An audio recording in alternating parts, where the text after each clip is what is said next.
Dalam Injil Matius 3, 11 dan 12 disebutkan bahwa selain membaptis dengan air, Roh Kudus akan membaptis juga dengan api. Matius 3, 11 sampai 12 berkata, "Aku membaptis kamu dengan air sebagai tanda pertobatan, tetapi Ia yang datang kemudian setelah aku lebih berkuasa daripada aku, dan aku tidak layak membawa kasutnya.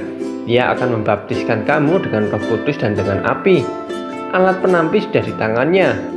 Ia akan membersihkan tempat pengirikannya dan mengumpulkan gandumnya ke dalam lumbung, tetapi sekam itu akan dibakarnya dalam api yang tidak terpadamkan." Kita tentu tahu, baptis dengan air artinya menerima Yesus sebagai Tuhan dan Juru Selamat.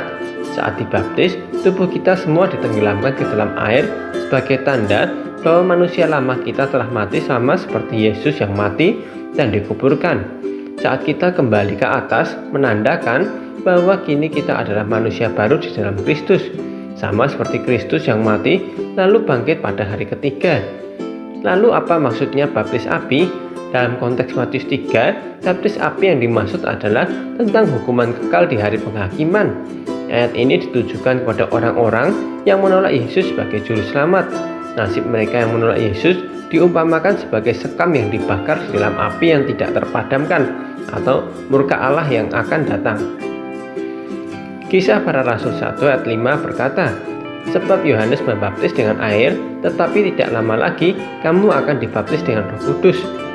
Selain api penghakiman, baptisan api dalam konteks lain diartikan sebagai baptisan Roh Kudus saat Pentakosta, karena tertulis bahwa Roh Kudus digambarkan seperti lidah-lidah api yang hinggap di atas kepala orang-orang percaya.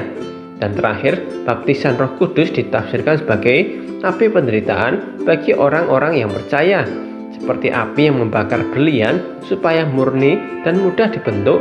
Baptisan api berguna sebagai api yang memurnikan dan membentuk kita supaya semakin serupa dengan Kristus melalui berbagai penderitaan akibat konsekuensi kita mengikut Kristus. Satu hari demi satu hari kita menyangkal manusia lama kita untuk dimurnikan oleh Roh Kudus yang ada dalam diri kita. Roh Kudus yang akan menuntun kita dan menolong kita supaya segala sesuatu yang tidak berkenan di hadapan Kristus, segala kedagingan yang masih ada di dalam diri kita terbakar habis sampai akhirnya kita siap menghadap Tuhan dengan tubuh yang kudus karena baptisan Roh Kudus. Jadi, apakah kita mau dibaptis oleh api Roh Kudus di dunia melalui penderitaan mengikut Kristus? 1 Korintus 3, 12-13 berkata, "Entahkah orang membangun di atas dasar ini dengan emas, perak, batu permata, kayu, rumput kering atau jerami? Sekali kelak pekerjaan masing-masing orang akan tampak, karena hari Tuhan akan menyatakannya.